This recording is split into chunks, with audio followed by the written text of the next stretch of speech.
अस्सलाम वालेकुम everyone, welcome back to my channel. उम्मीद करती हूँ सब ठीक होंगे और अपने अपने घरों में खुश आबाद होंगे। अल्लाह ताला सबको आबाद रखें, आमीन सुम आमीन। ये हमारे होटल की साइट है जहाँ हमें ताइफ़ के बाद उतार के गए थे अंकल। तो हम यहाँ पे शॉप पे आ गए थे, एहराम की हालत में ही थे हम। हमें हरम जाना था, लेकिन भूख की वजह से हमने पहले कुछ खाया पिया होटल से, फिर दैन हम लोग बीच में से जो हमारी शॉप्स पड़ी उन पे विज़िट करते हुए हरम चले गए, क्योंकि वहाँ पे तो होता ही है, रास्ते में बहुत सारी शॉप्स पड़ती हैं। शॉप्स पे मैं इसलिए विज़िट करती हुई गई थी कि मुझे ओरिजिनल स्टोन लेना था। ओरिजिनल स्टोन इन शॉप्स पे अवेलेबल होता है। तो ये हमारे हज से पहले की वीडियो है। हज पे मैं वीडियो नहीं बनाई, क्योंकि एक इशू ये था कि टाइम नहीं था, और दूसरा इशू ये था कि मेरा जो इंटेंशन है वो कहता है कि आप वहाँ इबादत के लिए जाते हो, वीडियोस बनाने के लिए नहीं। ये जितनी भी वीडियोस बनी हुई हैं ये इसीलिए बनी हुई हैं कि ये फ़ालतू टाइम होता था तो फिर हम बना लेते थे, तो इसलिए बनी हुई हैं। वो भी शॉर्ट शॉर्ट क्लिप्स हैं काफ़ी, तो मैंने जमा इकट्ठे करके ये पूरा व्लॉग बनाया है, ताकि मेरे लिए भी मेमोरी है और मैं आप लोगों को भी दिखाऊँ।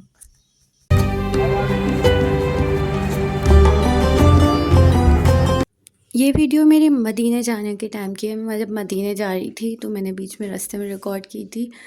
तो मेरे मदीने में जो थे वो 10 टू 12 डेज़ थे, और हम लोग ऑल टाइम मक्का रहे थे, हम अज़ीज़िया नहीं गए थे। हमारा नो अज़ीज़िया पैकेज था।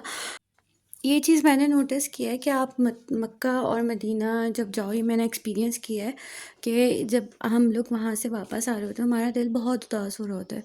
आने का बिल्कुल दिल ही नहीं चाह रहा होता। पता नहीं ऐसा सबके साथ होता है या खाली मेरे साथ हुआ, लेकिन मेरा बहुत दिल उदास था मक्का से निकलते वक़्त। फिर लेकिन मैंने देखा, मैं मदीने गई, मैं जब मेरा मदीने से वापस आने का था तब मेरा तब भी दिल बहुत उदास हुआ।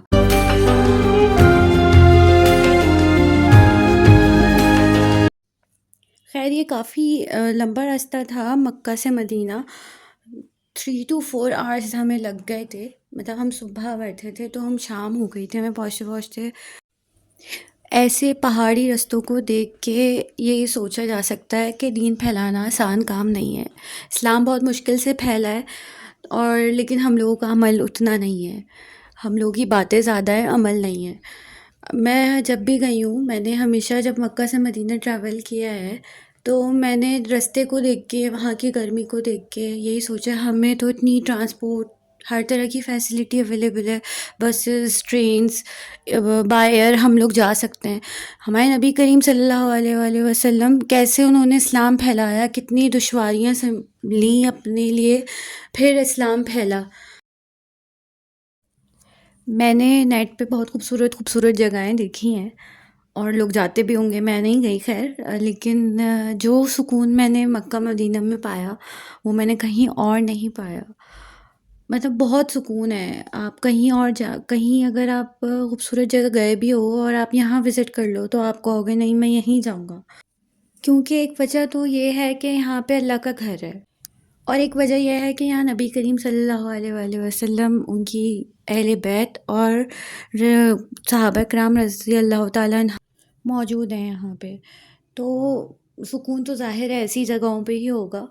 आप दुनिया की हज़ार खूबसूरत जगह ढूँढ लो, लेकिन उन खूबसूरत हस्तियों का मुकाबला थोड़ी कर सकती हैं वो जो खूबसूरत चीज़ें हैं।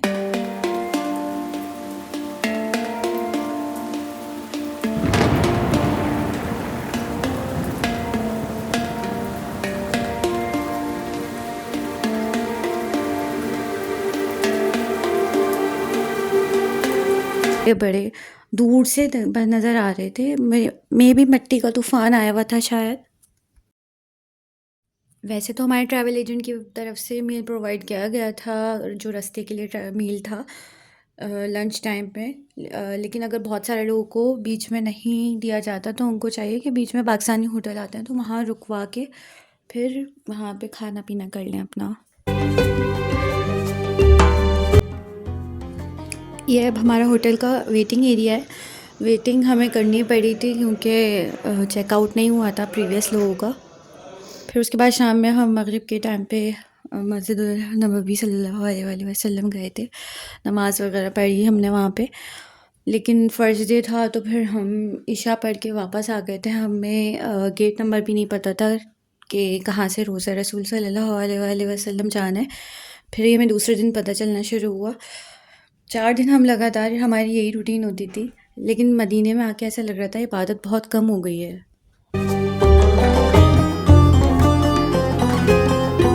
क्योंकि मक्का में जो इबादत है वो चलने की भी है, तवाफ़ वग़ैरह, उम्रा। ये मदीने आके सिर्फ़ नफ़ली इबादत रह जाती हैं, नमाज़ पढ़ ली, कुरान पढ़ लिया या फिर आपने कोई ज़िक्र अस्कार कर लिया, यही रहता है। बस इसके अलावा और कुछ ऐसा लगता है बहुत कम लगती है इबादत मदीने में आके। बस ये है कि आप नबी करीम सल्लल्लाहु अलैहि वसल्लम के रोज़े चले जाओ, रियाज़ुल जन्नह चले जाओ, लेकिन आजकल रियाज़ुल जन्नह में भी जाने के लिए अपॉइंटमेंट चाहिए होता है। तो हम तो ख़ैर 2-3 दफ़ा चले गए थे। लेकिन वैसे अब जो लोग जा रहे हैं उनसे यही सुनने में आ रहा है कि जो है वहाँ पे जाने के लिए अपॉइंटमेंट की ज़रूरत पड़ रही है और एक दफ़ा ही जाने दे रहे हैं। ये मस्जिद कुबा है, यहाँ पे 2 नफ़िल का जो सवाब है वो 1 उम्रे के बराबर है। This time it happened to me badly, क्योंकि मैं कुछ बीमार हो गई थी यहाँ पे। 4 दिन तक तो ठीक रही, उसके बाद मैं इतनी ज़्यादा बीमार हो गई कि मेरे लिए कहीं भी जाना बहुत मुश्किल हो गया था, क्योंकि मुझे सीवियर फ्लू हो गया था और फ़ीवर था।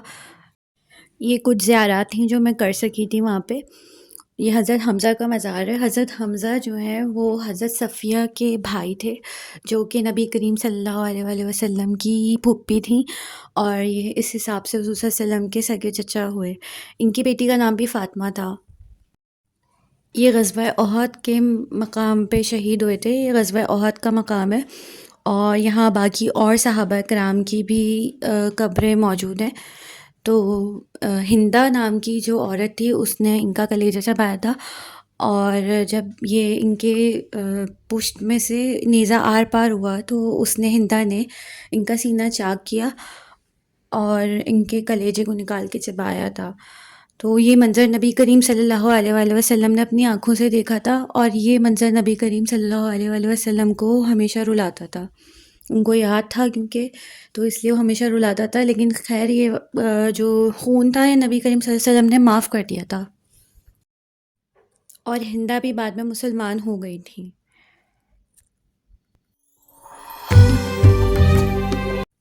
वहशी ने हज़रत हमज़ा रज़ी अल्लाह ताला अन्हा को पुश से शहीद किया था, क्योंकि वो कहता था ये बहुत बहादुर हैं और शेरों के भी सामने लड़ लेते हैं। तो इसलिए उसने उनको पुश से नेज़ा मारा था जो उनके सीने से आर पार हो गया था। तो हज़रत हमज़ा रज़ी अल्लाह ताला अन्हा सैयदुश-शुहदा हैं, और इनका लक़ब असदुल्लाह और असद रसूल सल्लल्लाहु अलैहि वसल्लम है।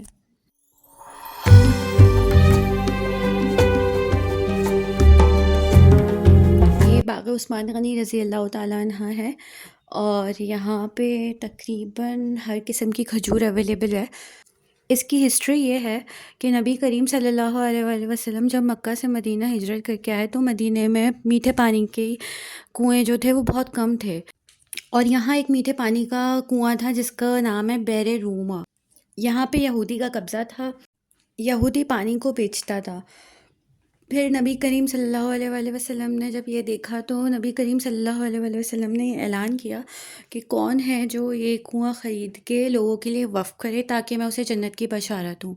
तो हज़रत उस्मान गनी रज़ी अल्लाह ताला अन्हा ने क्योंकि वो गनी थे तो नबी करीम सल्लल्लाहु अलैहि वसल्लम की इस बात को सुना और जाके यहूदी से बात करी। यहूदी ने आधा कुआँ उनको सेल कर दिया। फिर ये तय हुआ एक दिन पानी हज़रत उस्मान गनी रज़ी अल्लाह ताला अन्हु को मिलेगा और एक दिन पानी यहूदी को लेगा। तो जिस दिन हज़रत उस्मान गनी रज़ी अल्लाह ताला अन्हु लेते थे उस दिन पानी सबके लिए फ़्री ऑफ कॉस्ट होता था, और जिस दिन यहूदी की बारी होती थी उस दिन पैसों में देता था वो। तो फ्री वाले दिन जो है सब ले लेते थे, यहूदी, काफ़िर, मुसलमान सब लेते थे। लोग फैज़याब हो रहे थे, और जिस दिन बेचने वाला टाइम था तो उस दिन यहूदी खाली बैठा रहता था। फिर तंग आकर उसने हज़रत उस्मान गनी रज़ी अल्लाह ताला अन्हु से कहा कि मुझसे आप जो बाकी बकिया कुआँ भी बचा है ये भी ले लें। ये भी फिर सेल कर दिया उसने, और बहुत सारी रिवायतें कि कम में सेल हुआ था। उसके बाद हज़रत उस्मान गनी रज़ी अल्लाह तआला अन्हा ने जब ये खजूर का बाग पूरा बन गया, तो ये बाग मुसलमानों के लिए वक़्फ़ कर दिया था। ये हमारी वापसी की वीडियो है। वापसी जब हमारी फ़्लाइट थी तो मदीने से नहीं थी, फिर हमें दोबारा पलट के जद्दा आना था, तो हम जद्दा आए। जद्दा में हमने मॉल ऑफ़ अरबिया था, ये विज़िट किया, जो कि काफ़ी महंगा था। अगर पाकिस्तानी कन्वर्ट में करो तो काफ़ी महंगा था। उन लोगों के लिए नहीं होगा क्योंकि वो लोग वहाँ के लोकल्स हैं। अच्छा, यहाँ सारे ब्रांड्स थे, माइकल क्रॉस और गुची और शनेल वगैरह। तो फिर हम लोग वापस रिटर्न हो लिए थे क्योंकि कोई फ़ायदा नहीं था यहाँ घूमने का। क्योंकि हमारा स्टे बहुत ज़्यादा लंबा था और फिर वही कनेक्टेड फ़्लाइट थी रिटर्न में भी। तो हम लोगों ने कहा कि चलो इधर-उधर घूम लेते हैं, जद्दा ही घूम लेते हैं।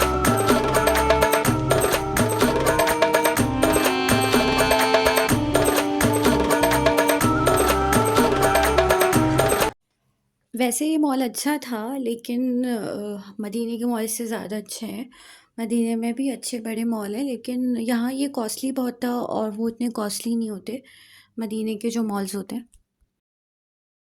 और कुछ चीप आइटम आपको जो है यहाँ मॉल्स में महँगा मिलता है, लेकिन जो बाहर कबूतर चौक वगैरह पे जो दुकान है वहाँ सस्ता मिल जाता है। कुछ क्वालिटी का फ़र्क होता है वो, लेकिन हर चीज़ में नहीं होता, कुछ चीज़ों में होता है। यहाँ की जैसे बैग क्वालिटी थी, वो ही सेम बैग क्वालिटी जो है वो मदीने के मॉल्स में थी, जो मैंने खुद परचेज़ किया। तभी मैं जो है कह रही थी ये कॉस्टली है, क्योंकि मदीने के मॉल से जो मैं हमने पर्सेस लिए थे वो उतने कॉस्टली नहीं थे, जित ये उसके डबल, ट्रिपल, 3-4 टाइम्स ज़्यादा।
During travelling precaution must be carried, because आप बीमार हो जाओगे, फिर मेडिसिन का इशू होता है।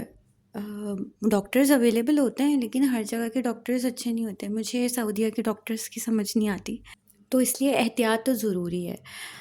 उम्मीद करती हूँ आपको मेरा ये व्लॉग बहुत अच्छा लगा होगा। यहाँ मैं अपने मक्का और मदीना की जर्नी को कंप्लीट करती हूँ। आगे मैं वीडियो कंटिन्यू नहीं कर पाई क्योंकि मैं सो गई थी। उम्मीद करती हूँ आपको मेरा ये व्लॉग बहुत अच्छा लगा होगा। मुझे भी अपनी दुआओं में याद रखिएगा और मेरे चैनल को लाइक, सब्सक्राइब और शेयर ज़रूर कीजिएगा। जब तक के लिए अल्लाह हाफ़िज़।